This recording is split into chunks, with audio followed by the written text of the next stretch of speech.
Salut Pascal, franchement c'est pas cool de m'avoir planté pour la projection d'Inexorable à cause encore une fois d'une vieille meuf.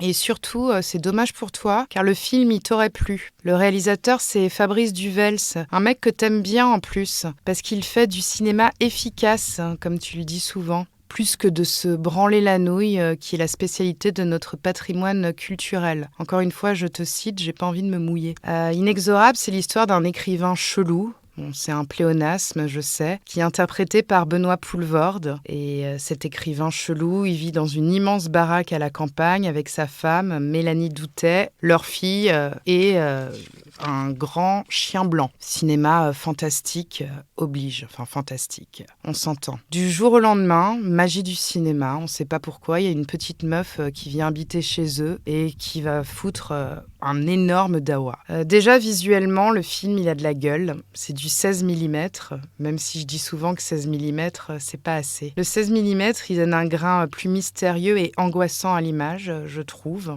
Et angoissant, ça tombe bien puisque le film c'est un thriller. Et si je devais donner une définition à ce genre, ça serait celle-là. Les actions flippantes l'emportent sur le marasme ou la masturbation intellectuelle des personnages. En gros, on est plus proche de Chétane que des frères Dardenne.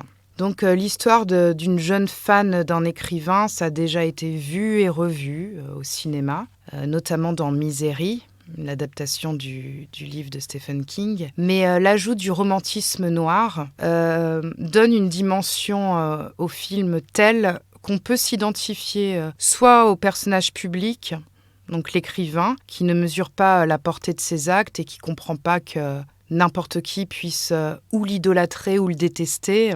C'est un sujet très actuel. Ou on peut, sinon, s'identifier à la petite fan qui est fascinée par tout ce qu'elle projette dans cette star, entre guillemets. D'ailleurs, là, je vais être un peu abrupte, mais je dois te laisser car j'ai rendez-vous avec un follower Twitter. Je t'embrasse.